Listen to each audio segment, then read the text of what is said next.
On this episode of Path to Performance, presented by Castrol EDGE. Here we go. I just don't think it's going to happen, so we're going to have to pivot on to something else. Is it going to be for everybody? No, absolutely not. I mean, there's probably people that are going to say, why'd they bring it not painted? I think the reason why he wants the Trino is obviously it has some mods. It's the 11th hour. Is this what we're going to do then? We got to get busy. Yeah, I guess we don't really have much of an option, do we? No, not really.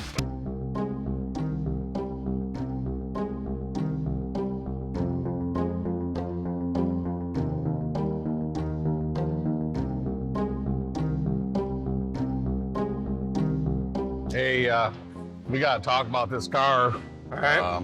Customers had a situation come up that I think we're just going to have to drop it right now, and we got to pivot on to something else. We've been working on this thing all year, though. Yeah. We got this much invested into it. We really need to push forward and try to get this thing done for the Cup. I just don't think it's going to happen, so we're going to have to pivot on to something else and see what our options are.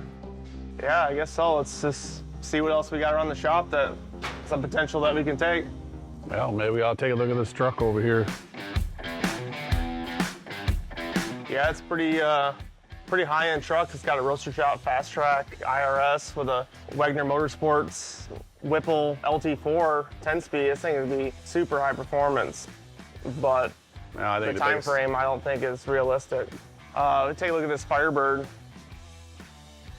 You know, this Firebird with another roaster shop fast track LT4 first gen. This thing is going to be a super high-end car, but again, time frame just isn't realistic to try to get this car done for this year's Barrett-Jackson Cup. Let's see what else we got. I think this one really fits the mold more or less for the Barrett-Jackson Cup. All right, so it's the 11th hour. Is this what we're going to do then? We got to get busy. Yeah, I guess we don't really have much of an option, do we? No, not really. I'm not mad or disappointed or anything like that. I mean, it's just sometimes things like this happen, and it's just life.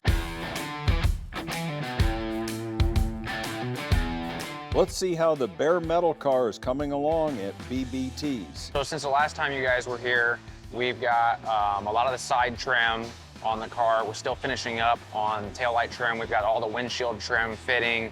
You can see here on the windshield trim, we've taken this, which was normally a total of 4 pieces, and we've broken it down into 2 pieces. So now we've just got the 1 piece across the top, and then starting here all the way around is all 1 piece. There would have normally been a seam here, and then in the center. Again, we also did the same thing here with the side trim. So Carl took the side trim and shifted it forward, and then angle cut it so when you look down the car, you don't see the gap in the door. And everything flows a lot better. We've got our mirrors on the car. This is something that we make and manufacture from our other company, Intech Auto. Also, since the last time you guys were here, we've got the car completely wired. So in the back, we've mounted pretty much all of our fuses and electrical modules have all been mounted back here in the back of the car. We've got the headlights in and the headlight trim. So we've machined the bezel around the trim, and then the turn signals are located here and here, versus the factory, they were up here. So we wanted to get rid of that and move them down, get a cleaner look. And part of the reason for that is because then we came up here and designed the eyebrow trim that comes across the hood. So now every bit of air that comes in through this eyebrow opening goes to the air filter. Every bit of air that comes in through the grill will go to the radiator. I would say there's probably not going to be a detail overlooked on this car.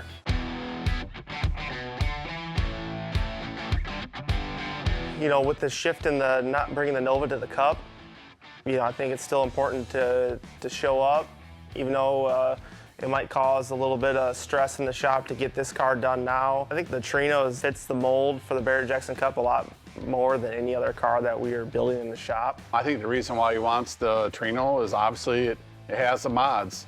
So we just got the car back from upholstery. There's a handful of things that we still need to finish. Obviously, the rear window needs to go in it. We chose this wheel with the center lock. It just kind of carries the 60s muscle car theme. These are custom Shelby, taillights, and then we had advanced plain black chrome, and then recessed the bumper into the body. We just got the grill back from being machined. It's a custom billet grill that we decided to machine for this vehicle. We really wanted to work with this very well-known engine builder that specializes in these big block FE engines. It's 482 cubic inch. They dynoed at about 650 horsepower. I can't wait to see how this thing performs. I'm not worried about paint stripes. I can do that, buffing it, to me, that's all on me. I'm not worried about it. I guess the biggest thing is just the unknowns. It's just stuff that I have no control over is what I worry about. So we're closing in on the Torino. Next up, we got to get oil in it and get this thing ready to fire up for the first time. We are using Castrol EDGE 5W30 for this project. From what we found out in our testing of rigorous autocross, road racing, it's the highest performing oil that we've ever used to date, and it's just the perfect match.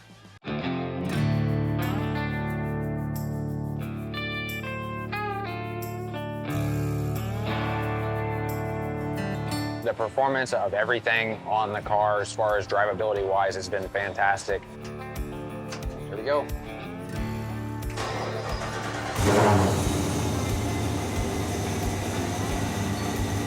Some of the few little details that we have left is we've still got the grille to make. Right now I'm working on inner fender well panels that go in the wheel well, so to seal everything off. Once we've made all the new inner fender wells, all the original stuff is out the window. We've got the rear trunk trim across the back of the deck lid that we have to finish up.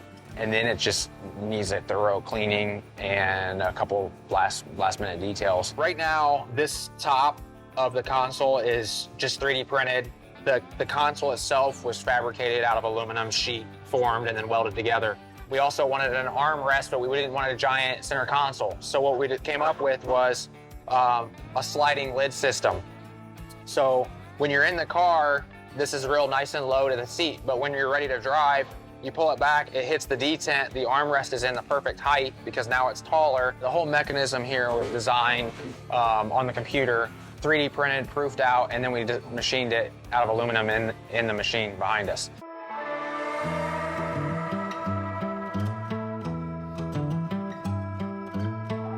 I think pivoting from the Nova to the Torino actually increases our chances of having a serious contender to win the Barrett-Jackson Cup. I think we're gonna bring an added element that nobody else will have, and that is the shock factor of the car being in bare metal. Is it gonna be for everybody? No, absolutely not. I mean, there's probably people that are gonna say, why'd they bring it not painted, and you know, it's not finished, and so on and so forth. But to the true car people, I think they're gonna really appreciate it.